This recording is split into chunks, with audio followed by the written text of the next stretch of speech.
नमस्कार दर्शक बंधु आजिर कथारे गोटे गल्प नुहे पौराणिक गल्प विषय आलोचना करिया कथा हवा जे महाभारत रे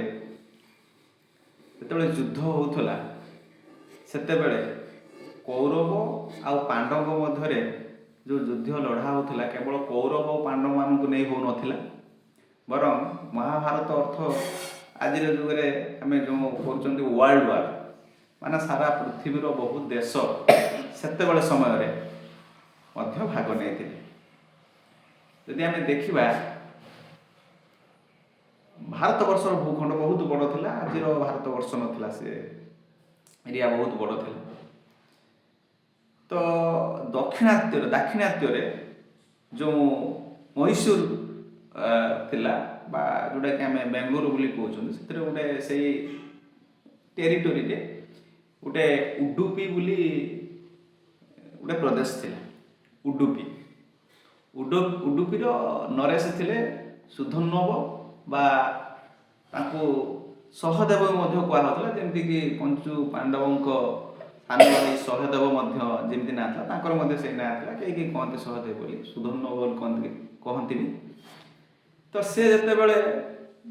युद्ध को भाग नापे माने प्रस्ताव गला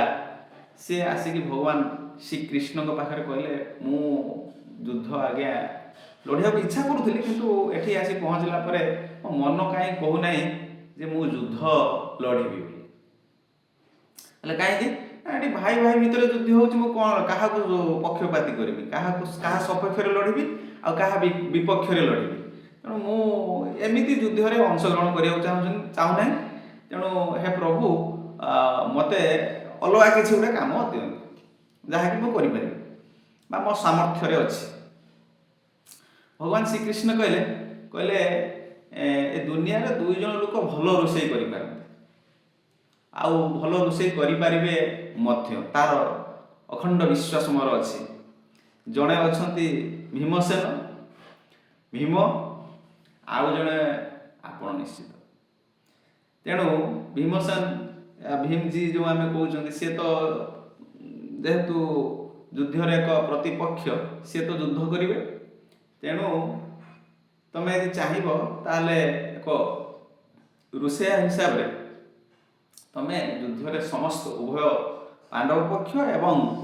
कौरव पक्षर जो योद्धा माने महाभारत युद्ध में लड़ुंट से युद्ध सैनिक मान खाद्य व्यवस्था तुम्हें कर रंधन कार्य कर खुए तथा आज्ञा महाराज भगवान श्रीकृष्ण आदेश को से पूरा एकदम जीवन व्रत भली मानी आप जानते जिते युधिष्ठिर राजस्व जोग करते उडुपी राजार नरेश सी सहायता करते तेणु उत्तर भारत और दक्षिण भारत भितर गोटे भल संपर्क से नजीर अच्छी नजीर थिला बोली महाभारत पृष्ठभूमि प्रमाण मिले तो कथा हूँ युद्ध रे उभय पक्ष कौरव एवं पांडव पक्षर सैनिक मानक खाद्यर व्यवस्था करवा खाद्य रांधिबा से परोसैबा अन्य माने साहाय्य करे किंतु ये मास्टर शेफ हिसाब रे से नियुक्ति हेले बा काम कले किंतु कहिवार कथा होची जे गोटे अद्भुत तांकर आईक्यू थिला इंटेलिजेंस थिला जे कौ दिन केते सैनिक जीवे युद्ध क्षेत्र को कुरुक्षेत्र को लड़ाई करिबा पई आ सेथिरु केते जीवंत भाव में पुणी सैन्य कक्ष को फेरी आसवे सूर्यास्त पर से तो आप जानते युद्धर नियम अलग किसी थिला सूर्यास्त पर केते सैनिक फेरी आसवे आउ केते सैनिक ताकर अंग प्रत्यंग छिंडी जीव बा क्षत विक्षत हेबे आउ केते सैनिक वीरगति को प्राप्त हेबे अर्थ युद्ध रे मृत्युवरण करेंगे तो ये सब को कैलकुलेशन करिकी खाद्य बनेगा उभय पक्ष एवं बड़ आश्चर्यर कथा जे प्रत्येक दिन खाद्य परोसी सारा କୌଣସି ଖାଦ୍ୟ ବଳେ ନାହିଁ କି କାହାକୁ କେଉଁ ଦିନ ବି ନିଅଣ୍ଟ ହୁଏ ନାହିଁ। ଏଇଭଳି ଭାବରେ ଆପଣ ଜାଣିଛନ୍ତି 18 ଦିନ ଯୁଦ୍ଧ ହେଇଥିଲା, ମହାଭାରତ ଯୁଦ୍ଧ। କେଉଁ ଦିନ ବି ଖାଦ୍ୟ ଅଭାବ ହେଇନି ବା କୌଣସି ସୈନ୍ୟ ଖାଦ୍ୟ ବା ଭୋକରେ ଫେରି ନାହାନ୍ତି ବା ଖାଦ୍ୟ ଅଭାବ ଯୋଗୁଁ ସେ ଫେରି ନାହାନ୍ତି। ଏବେ ଏତେ ସୁନ୍ଦର ଭାବରେ ମ୍ୟାନେଜମେଣ୍ଟ ସେ ଟାଇମ୍ର, ଏବେ ଆମେ ପଢ଼ୁଛନ୍ତି ନା ହୋଟେଲ ମ୍ୟାନେଜମେଣ୍ଟ, ସେଇଭଳିଆ ସେ ଖାଦ୍ୟରେ ଏଭଳି ଭାବରେ ମ୍ୟାନେଜମେଣ୍ଟ କରୁଥିଲେ, ସେ ପୁରା ସମସ୍ତଙ୍କୁ ଚମକେଇ ଦେଇଥିଲେ। ଏତେ ସୁନ୍ଦର ଆଇକ୍ୟୁ, ସେ କେମିତି ଜାଣୁଥିଲେ ଯେ ଆଜି ଯୁଦ୍ଧରେ ଏତିକି ମରିଯିବେ, ଏତିକି ସୈନିକମାନଙ୍କ ପାଇଁ ଖାଦ୍ୟ ଆଜି ରନ୍ଧାଯିବ ନାହିଁ, ଏତିକି ସୈନିକ ଆଜି ତାଙ୍କର ଦେହ ଖରାପ ହେବ ବା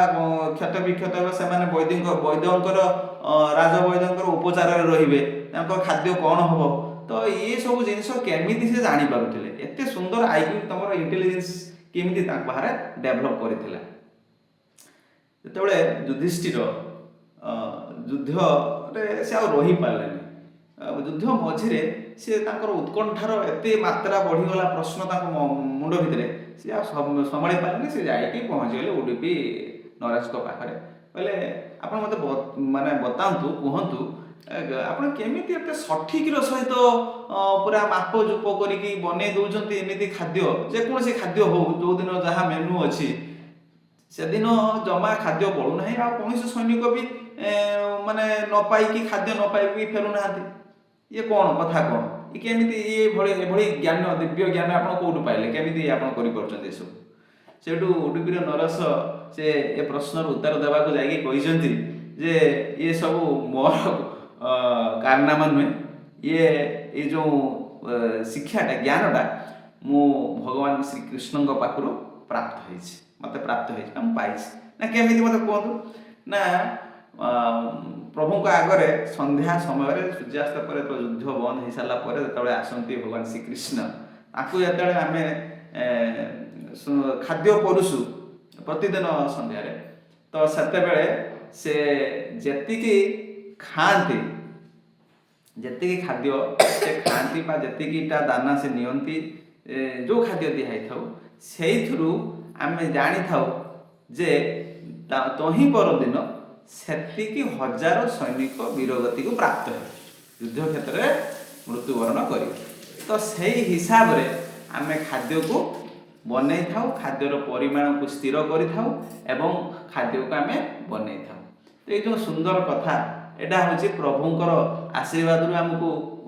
ମୋତେ ପ୍ରାପ୍ତ ହେଇଛି, ଯେଉଁଥିପାଇଁ ମୁଁ ଏସବୁ କାମ କରିପାରୁଛି। ସେଠୁ ଯୁଧିଷ୍ଠିର ବୁଝିପାରିଲେ, ହସିଦେଲେ ଯେ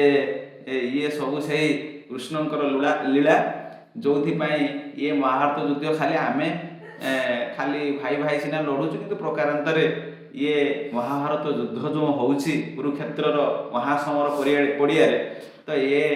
ଆମର ଯୁଦ୍ଧ ନୁହେଁ, ବରଂ ଶ୍ରୀକୃଷ୍ଣଙ୍କର ଲୀଳାଭୂମିର ଏକ ଦୃଶ୍ୟ ମାତ୍ର। ତେଣୁ ନିଶ୍ଚିତ ଭାବରେ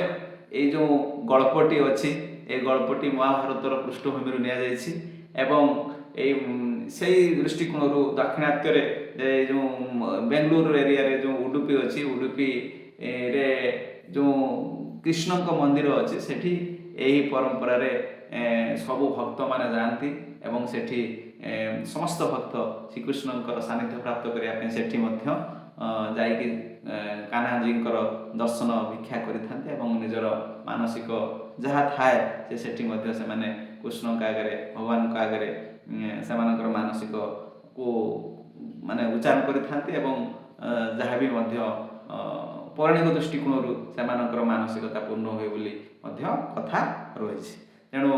ଆଜିର ଏଇ ଛୋଟ ଭିଡ଼ିଓରେ ଗୋଟିଏ ସୁନ୍ଦର ଗଳ୍ପ ମହାଭାରତରୁ ଥିଲା, ଆପଣମାନଙ୍କୁ ଭାବୁଛି ଭଲ ଲାଗିଥିବ। ନମସ୍କାର।